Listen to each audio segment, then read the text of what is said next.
You might be watching this video on a mobile phone, a laptop, or even a television.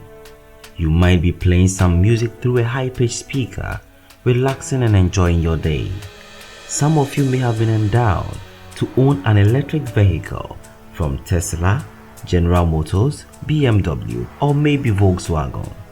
The outstanding thing about all these gadgets is that they've been made to rely on renewable energy and decrease carbon emissions. This is to make the world a safe and better place.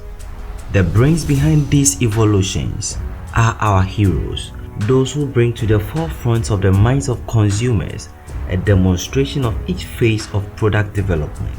They showcase the beauty of it, and it always calls for a celebration. But wait, where do the raw materials come from? What makes up the lithium-ion batteries of smartphones and electric vehicles? This is where the Democratic Republic of Congo comes in, and right there, the dark side of green technology is unveiled and makes the whole concept questionable. In subsequent chapters of this video, we will be looking at the DR Congo cobalt rush, how the quest to protect the environment is ironically posing greater danger, and also how the supply chain of cobalt is characterized by unimaginable illegalities. My name is Bernard and you are watching Ben Express. Let's begin.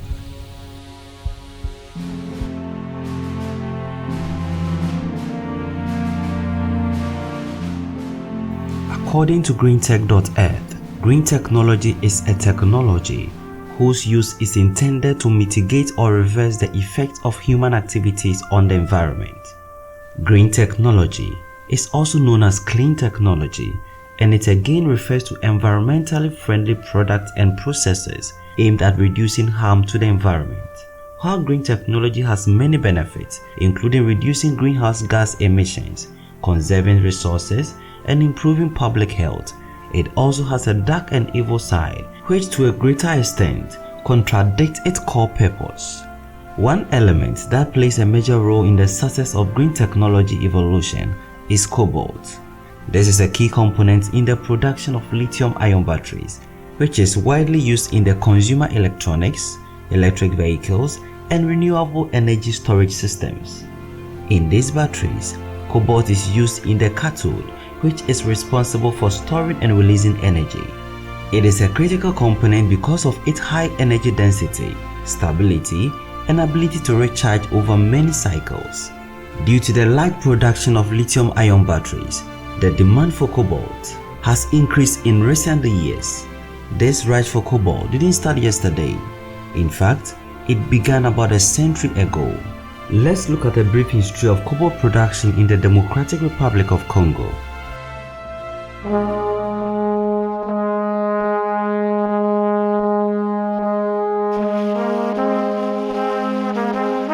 Cobalt mining in the DR Congo began in the early 1900s during the colonial era. At the time, the country was known as the Belgium Congo and was under the control of the Belgium colonial government. The Belgium colonial authorities were interested in exploiting the country's rich natural resources, including cobalt, and established several large-scale mining operations. After the country gained independence in 1960, the new Congolese government continued to support and promote cobalt mining, with much of the production being exported to industrialized countries. However, the industry was also characterized by political instability, corruption, and exploitation, and the benefit of cobalt mining did not reach the local population. During the 1970s, the Democratic Republic of Congo was facing a major conflict known as the Congo War. The conflict was fueled by the country's political instability, ethnic tensions, and competition for control of its vast natural resources, including the cobalt. In the midst of these conflicts, some powerful Western countries saw an opportunity to exploit the country's cobalt production for their own gains. These countries used their political and economic influence to secure access to DR Congo's cobalt supplies, often at the expense of the ordinary citizen. This involved supporting various factions in the conflict, providing military and financial support, and negotiating favorable mining contracts. In many cases, these actions perpetuated the conflict and contributed to the suffering of the Congolese people. At the same time, they used their technological expertise to modernize and expand DR Congo's cobalt mining operations. This led to increased cobalt production and exports, but also to greater environmental degradation, health hazard to workers and local communities, and limited local benefit from the sector.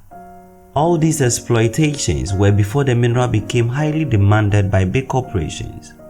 Before the 21st century, cobalt was mainly used for steel production, where it is added to improve its hardness, toughness, and resistance to wear and corrosion. This made it a key component in the production of aircraft, machinery, and other industrial products. It was also significant in the production of high-performing permanent magnets, which are used in a variety of products, including generators and loudspeakers. But with technology advancing in the late 20th century, the room for high demand began rising, and according to the scarcity principle, the price for scarce goods should rise until an equilibrium is reached between supply and demand. In this case, the demand continued to outweigh the supply, making an equilibrium impossible, and therefore the price kept soaring. Such advanced technologies affecting the increase in demand included the use of radioactive isotopes in healthcare. Cobalt-60, a radioactive isotope of cobalt, is used in medical imaging, cancer treatment, and industrial applications. This was just the tip of the iceberg. Innovations and inventions began popping up, making life easier. Corporations began preaching about green technology, and this paved way for greater demand.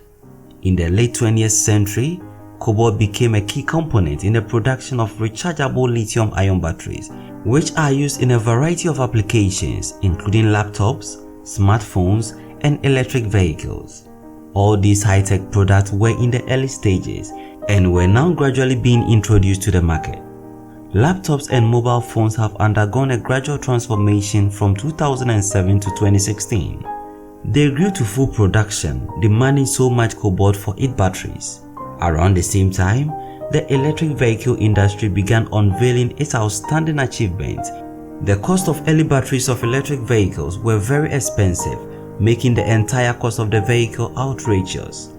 Companies later began switching to the use of cobalt, which helped to produce a battery at a relatively lower cost. For instance, when Tesla produced their first electric vehicle, the Tesla Roadster, it was priced at $109,000. This was due to the high cost of battery production. And when they mastered the production of lithium-ion batteries, and with the help of economies of scale, some of their electric vehicles were priced at $50,000.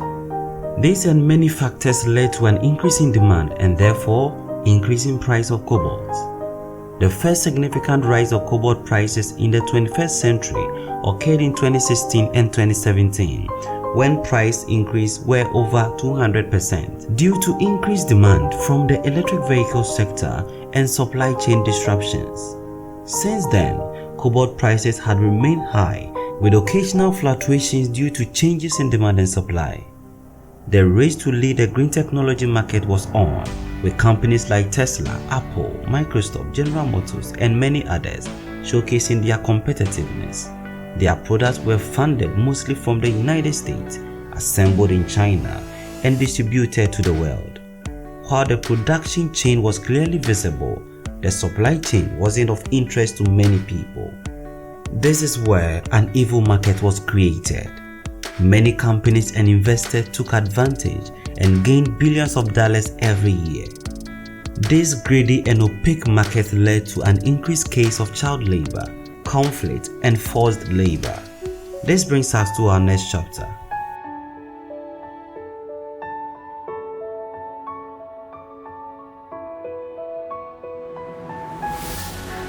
Child labor is a major problem in the cobalt mining industry in the Democratic Republic of Congo, where over 60% of the world cobalt is produced. The problem is particularly severe in the informal mines that produces cobalt as a byproduct of other minerals, where children as young as 7 years old are often employed to work long hours in hazardous conditions. The use of child labor in cobalt mining in DR Congo is fueled by poverty, a lack of access to education, and inadequate government enforcement of labor laws. Many families rely on income from their children working in the mines to survive. And with few alternatives available, children are often forced to work in dangerous conditions. The working conditions of these cobalt mines in DR Congo are so dangerous that they lead to serious health problems for children, including respiratory diseases, skin infections, and physical injuries. In addition, children are often exposed to toxic chemicals and other hazardous materials which can have a long-term health consequences. This unethical and inhuman practice involves giving drugs to children to make them work longer hours in more dangerous conditions. A research conducted by Nicholas Niakos and posted by the New Yorker revealed that some children were drugged in order to surpass hunger. Other times too, if the kids don't make enough money, they have no food for the whole day. Some children they interviewed did not remember the last time they had a meal. This is a clear example of what is on the grounds. Sometimes too, these forms of forced labor are as a result of increasing number of armed groups. Just like many mining countries in Africa where political instability reigns, DR Congo is also facing disturbing occurrences of conflict. When armed groups take over mining sites, the situation becomes very horrific. People are forced to work at gunpoint. Others are taken hostages and killed at the least hesitation. In many instances, workers, often from rural areas, are lured to mining sites with promises of work and good pay, but they are then forced to work in dangerous conditions for little or no salary. With the rapid rise in the price of cobalt, the ownership and control of mining sites had become a battle of the strongest. In DR Congo, the informal sector of cobalt mining is sometimes extracted in areas controlled by armed groups and criminal networks that use violence to extract the mineral. These armed groups and criminal networks have been accused of human rights abuses, including forced labor, child labor, and violence against miners. The more disturbing fact is that this informal sector produces more cobalt than Russia, which is the second largest cobalt producing country in the world.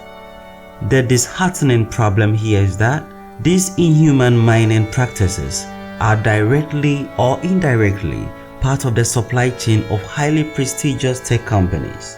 Therefore, they are motivated to use any means possible, whether human or inhuman, to extract their precious minerals and cash out big. After all, their goal is to make more money to be able to reinforce themselves and fight for whatever cause they are fighting for. Human rights protection is none of their business.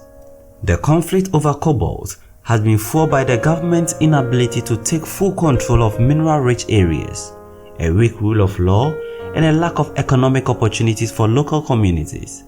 As a result of this, local communities have been vulnerable to exploitation by armed groups and criminal networks that control these mines. Even though the government is trying so hard to curb the insurgents, it has become a canker that has stood its ground successfully to resist any force. This fight against illegal mining and inhuman practices has become a nearly impossible battle because for every cobalt that is mined, there is an instant buyer. Investors are readily available to put their monies on the table so far as the material is available. Many countries, especially in the UK and the US, are trying to prevent such supply chain and hold companies responsible for negligence in sourcing raw materials, but somehow the illegalities still find their way into the supply chain. This is where the role of the big players of the industry comes in.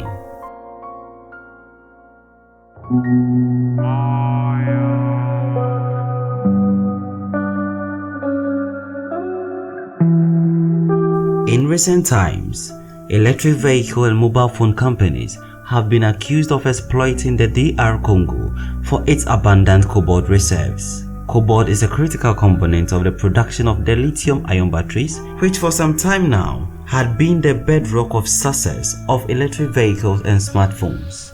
There have been allegations that some electric vehicles and mobile phone companies have used suppliers that source cobalt from mines controlled by armed groups and criminal networks that engage in inhuman practices, including forced labor and child labor.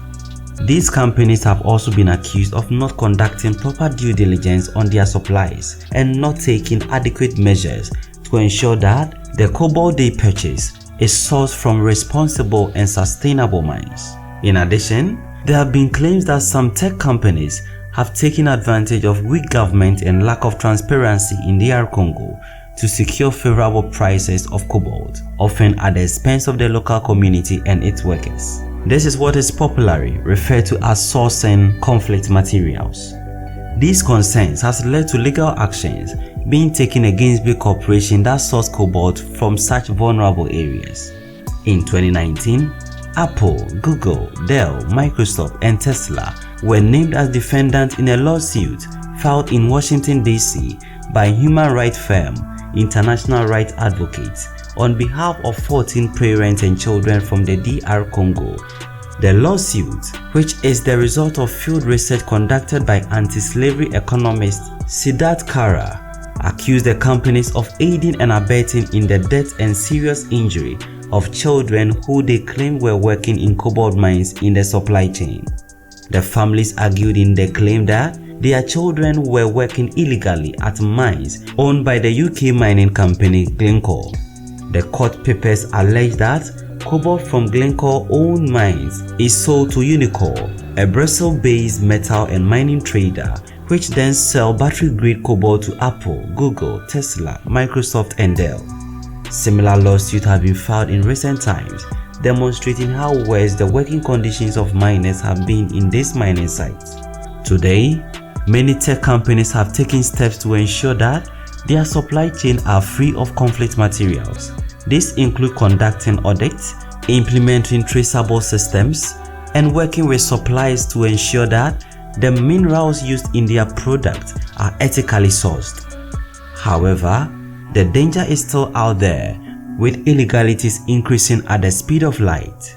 According to the Executive Director of RAID, Anneke van Woudenberg, the mining industries claim that large-scale cobalt mining in Congo is clean, sustainable, and free from human rights abuses is simply not matched by the reality. In response, she explained, and I quote, "Our research reveals that the cobalt destined for the batteries in electric vehicles is largely based on a system of cheap labor and exploitation of thousands of the Congolese workers." Unquote. With this improper view, more drastic measures need to be adopted to make a turnaround.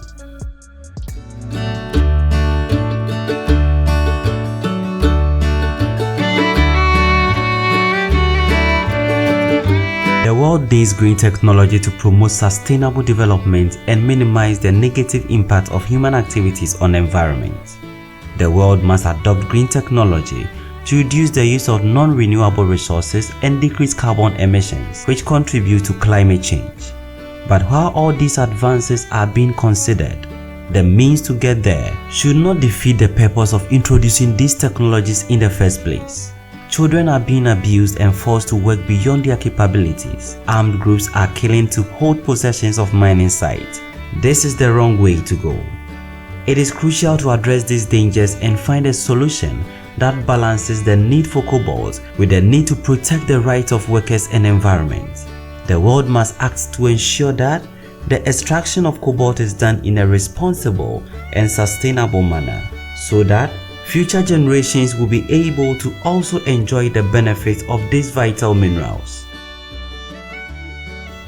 Thank you for making it to the end of this video. This has been Bernard and you've been watching Ben Express. Kindly subscribe for more.